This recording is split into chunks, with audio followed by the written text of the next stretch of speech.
grind of her job at a diner that paid her just enough to keep her afloat. Her co-workers dismissed her, the customers barely acknowledged her presence, and her boss barked orders as though she were nothing more than an extension of the coffee machine. There was no spark, no light, just an endless, monotonous stretch of days bleeding into nights. But it wasn't just the mundane that weighed her down. It was the injustices that had etched themselves into the lines of her face. Life had a way of taking from Lila. Her childhood, once filled with promise, had been stripped away by a family too burdened by their own struggles to notice hers. Friends, lovers, even fleeting moments of joy seemed to slip through her fingers like grains of sand. She had dreams once of being a writer, of crafting worlds that mattered, but those dreams had withered under the harsh glare of reality. And yet, there was something about her, something small, fragile, but unyielding, a spark buried so deep within her that even she had forgotten it existed. Perhaps it was the way she clenched her fists when someone dismissed her, or the fire in her eyes that flickered briefly when she walked past the bookstore she used to love. It was a quiet defiance, a reminder that even the smallest ember could light a blaze. This was the world Lila inhabited, a place of quiet sorrow and unspoken injustices. The stage was set, the pieces in place. She didn't know it yet, but the rain wasn't just washing away the grime of the streets. It was marking the end of one chapter and the beginning of another. Somewhere deep inside her, a voice whispered, "This is not the end." Lila's life unraveled on a night that began like any other. The diner was nearly empty. The hum of the fluorescent lights blending with the occasional clink of a coffee cup. She had just finished wiping down the counter when her boss called her into the back office. The tone of his voice was sharp, colder than usual, and it sent a chill crawling up her spine. The words that followed were like a slap to the face. "We're letting you go," he said, his eyes void of empathy, his tone mechanical. No explanation, no discussion, just the blunt announcement of her dismissal. She tried to ask why, her voice trembling, but his curt response silenced her. "We need someone who can keep up.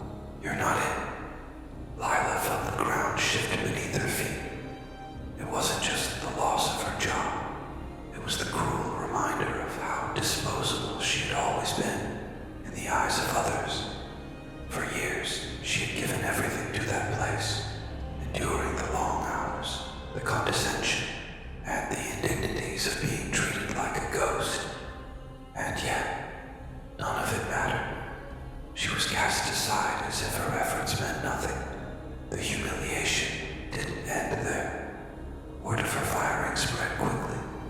Co-workers she had once thought of as allies whispered behind her back, their pity-laced glances cutting deeper than any insult.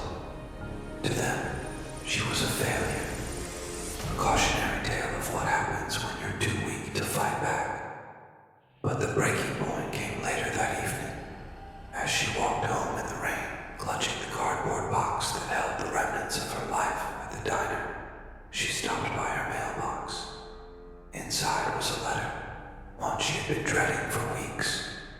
It was from her landlord, a formal notice demanding overdue rent or eviction. The ink blurred as the rain dripped onto the page, but the message was clear. She was on the verge of losing the only stability she had left. That night, Lila sat in the dim light of her apartment, surrounded by silence. Her mind replayed the events of the day, each moment a fresh wound. Anger, shame, and despair churned within her, threatening to consume her entirely.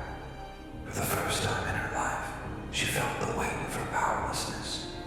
But deep within that storm of emotions, something stirred, a faint ember of defiance. but she wasn't sure it could take any more. As she stared at her reflection in the cracked mirror, a new thought took shape, burning brighter with every passing second. This is where it ends. They don't get to break me anymore. Lila spent the next few days in a haze, the sting of her dismissal and the landlord's letter still fresh in her mind. She stayed locked away in her tiny apartment, curtains drawn, as the world outside moved on without her.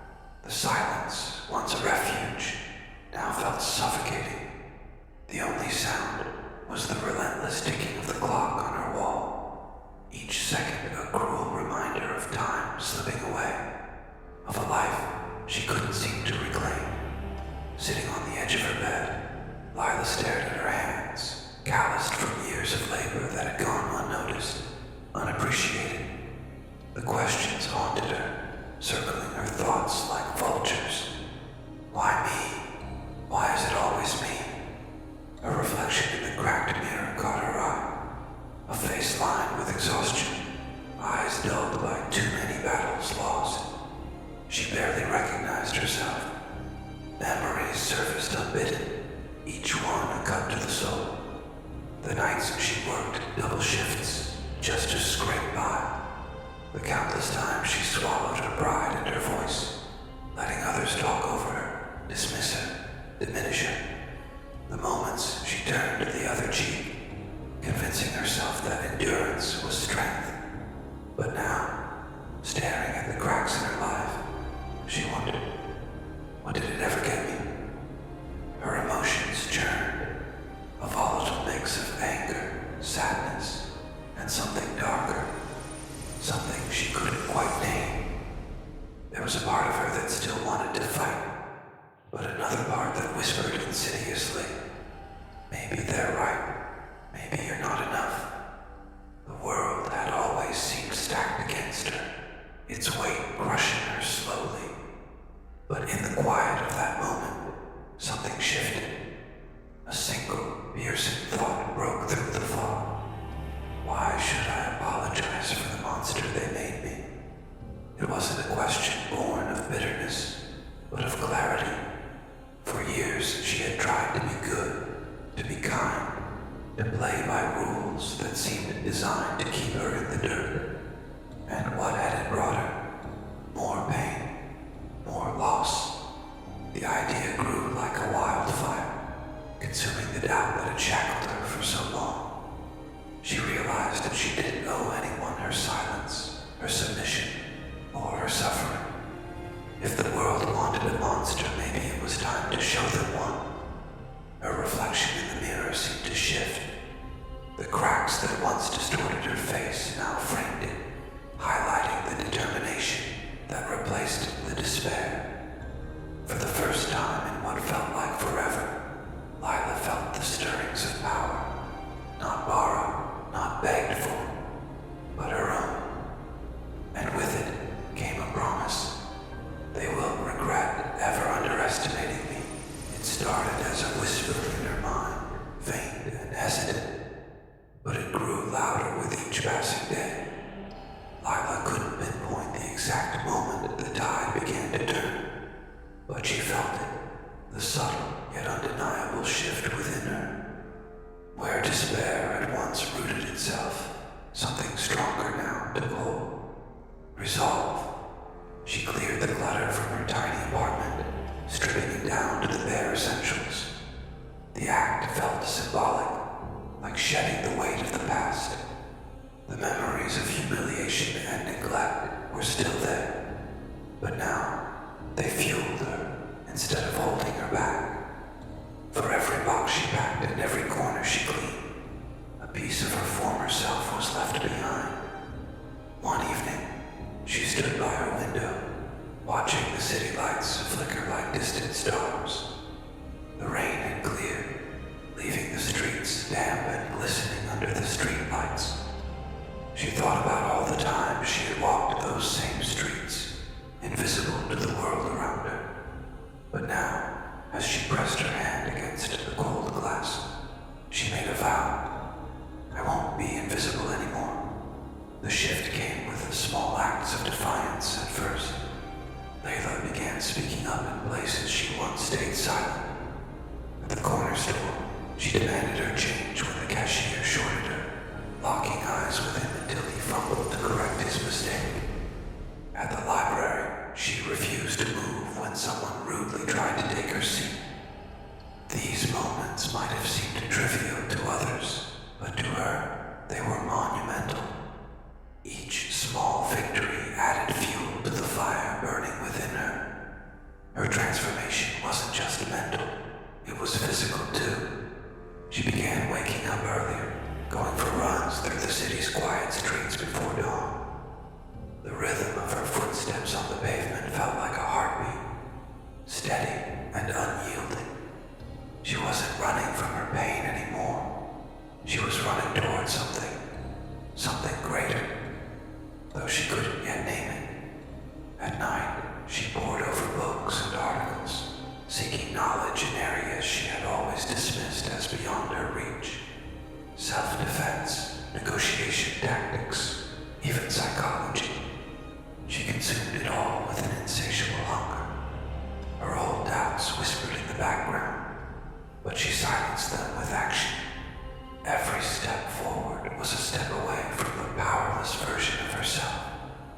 The moment that solidified her transformation came when she looked into the mirror one evening. Her reflection no longer felt foreign.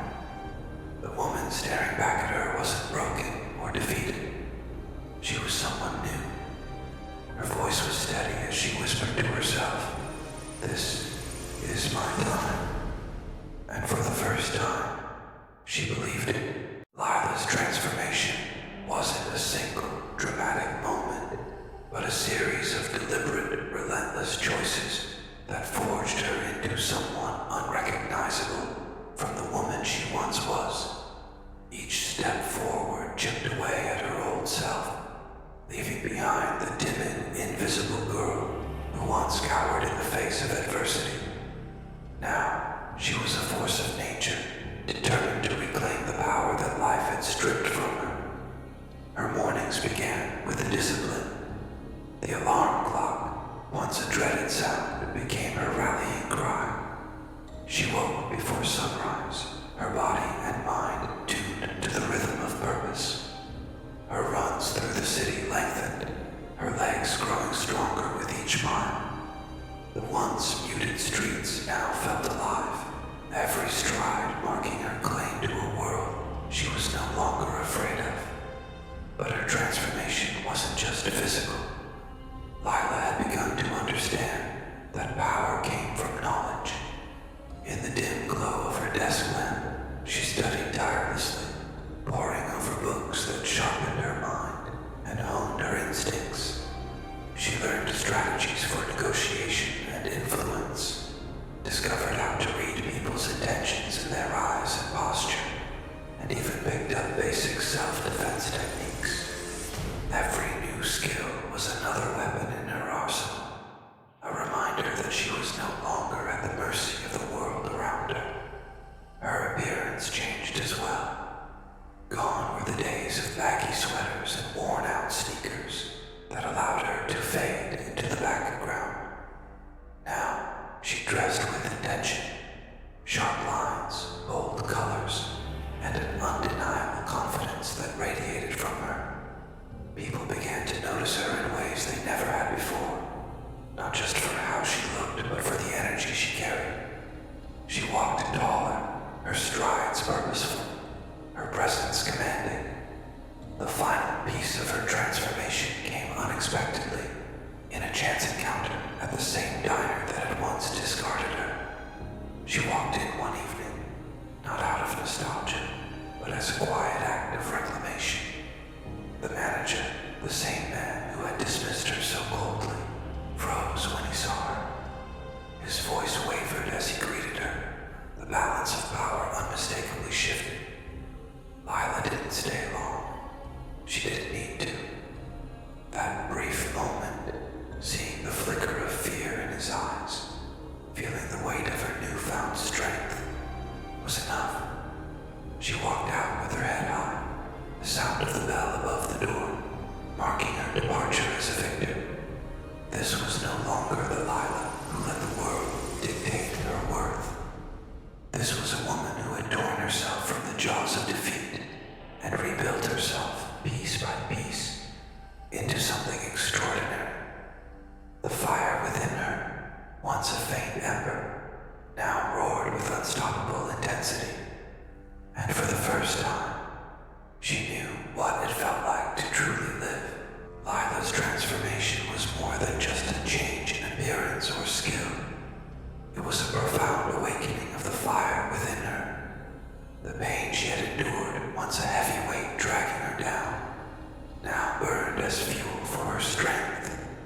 Every scar, every moment of humiliation became a symbol of resilience, each one etched into her spirit like a roadmap to survival. The nights were the hardest. When the city lights dimmed and the silence of her apartment crept in, she would sit by the window, staring at the reflection of the woman she had become. The anger, the drive, the sheer willpower. It was all consuming, but with it came an undeniable clarity, a realization that she was no longer the person she once was. The girl who begged for recognition, who crumbled under the weight of rejection, was gone. What remained was someone forged by fire, a woman unafraid to embrace the power her pain had gifted her. Metaphors swirled in her mind as she tried to understand the shift within her. She felt like a storm, her emotions swirling with the force of a hurricane, unpredictable, relentless, and untouchable. Her heart, once fragile and easily broken, now felt like molten steel, reshaped by the flames of her trials. And yet, within the storm, there was an eerie calm. A quiet confidence had settled in, one that told her she was exactly where she needed to be. This newfound strength wasn't without its complications. There were moments when Lila wondered if she had lost herself in the process. Was she still the same person, or had she become a stranger to her own soul? The reflection in the mirror didn't just reveal her power, it also revealed the shadow it cast. The fire that fueled her could also consume her, and she knew it. But even in those moments of doubt, Lila clung to one undeniable truth. Her pain had made her unbreakable. The world had thrown its worst at her, and she had not only survived, but thrived. And now, she was ready to use that strength to rewrite her story. As she stood at the edge of her journey, she realized that her transformation was far from over. The fire within her wasn't just for survival. It was for creation, for building a life she could call her own. It was a reminder that she had become something greater, something unstoppable. The world had tried to extinguish her flame, but instead it had unleashed an inferno. "This is my time," she whispered, the words echoing through her heart, solidifying her resolve. And this time, the fire burned brighter than ever. Every story of transformation needs an opposing force, a face to the pain, the betrayal, the injustice. For Lila, the antagonist wasn't just a single person, but a culmination of everyone who had dismissed her, ridiculed her, and tried to keep her small. Yet among the faceless crowd of doubters and betrayers, one figure stood out. Darren, her former boss at the diner. Darren wasn't an imposing man physically, but he carried himself with the smug arrogance of someone who had always been in control. He was the type of person who thrived on power, no matter how small his dominion. His sharp words, cutting glances, and dismissive gestures had a way of making everyone around him feel lesser, Lila most of all. To him, she had been nothing more than a cog in his machine, easily replaced and unworthy of recognition. The moment Darren had fired her, he likely forgot about her, moving on without a second thought. But for Lila, that moment had been seared into her memory. It wasn't just the act of being dismissed. It was the way he had looked at her, as though her years of effort meant nothing. That look, that smirk, haunted her long after she had walked out of the diner for the last time. But Darren wasn't the only face of her opposition. There were others, too. The co-workers who whispered behind her back. The landlord who viewed her struggles as inconveniences. The countless strangers who had looked past her like she didn't exist. They had all contributed to the crushing weight she carried for years, and they had all underestimated her. Now, they were her fuel. Every smirk, every slight, every moment of dismissal was etched into her memory, not as a source of pain, but as a reason to rise. Darren, however, was the symbol of it all. He embodied the system that had chewed her up and spat her out. His arrogance, his indifference, and his misplaced confidence in his power would be the first thing she dismantled. Lila imagined confronting him, not with violence, but with the undeniable presence of her transformation. She didn't need to scream or demand acknowledgement. She envisioned the fear in his eyes when he realized she wasn't the same woman he dismissed. The imbalance of power that had once defined their relationship was gone. Darren and everyone like him would soon understand that Lila wasn't the broken, powerless girl they had left behind. She was the storm they never saw coming, and she was coming for them. Lila's transformation was complete, but her journey was far from over. Power without purpose was hollow, and Lila knew that her newfound strength demanded action. The world that had once crushed her now stood before her as a challenge, daring her to reclaim everything she had lost. This wasn't about revenge alone. It was about justice, about proving to herself and the world that she was no longer someone to be ignored. Her mission began with clarity. Lila sat down with a notepad and pen, her thoughts pouring onto the page in sharp, deliberate strokes.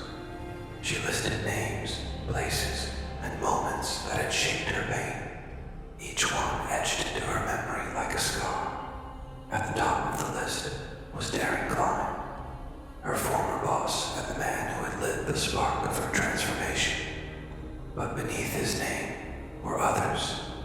The landlord who preyed on her struggles. The co-workers who laughed at her expense. The system that had failed her at every turn. This wasn't about vengeance for its own sake. Lila's plan wasn't chaotic or fueled by blind rage. It was methodical, strategic. She didn't want to destroy them. She wanted to show them what it felt like to be powerless, to be at the mercy of someone stronger. Her goal wasn't just to win. It was to remind them that every action has consequences. Her first step was simple. Knowledge. She immersed herself in the details of her targets' lives, uncovering the cracks in their facades. Darren, she learned, wasn't as untouchable as he seemed. His diner, though bustling on the surface, was barely breaking even. The whispers of employee dissatisfaction were loud if one knew where to listen. The landlord, who had once threatened her with eviction, had his own legal troubles simmering beneath the surface. With every discovery, Lila felt the scales begin to tip in her favor. But this wasn't just a battle of information. Lila knew she needed to show up, to confront her enemies with the full weight of her transformation. She began by frequenting the diner, not to seek confrontation, but to assert her presence. Her quiet confidence unsettled those who once dismissed her. The sharp contrast between who she was then and who she had become impossible to ignore. As she moved through the world, reclaiming spaces that once felt hostile, Lila realized something profound. The power she sought wasn't about taking from others. It was about rediscovering herself. And as she stood on the precipice of her next move, she knew one thing for certain. The world had underestimated her for too long. "This is my time," she whispered, her voice steady, her resolve unshakable. And she was ready to take the first step toward reclaiming everything she had lost.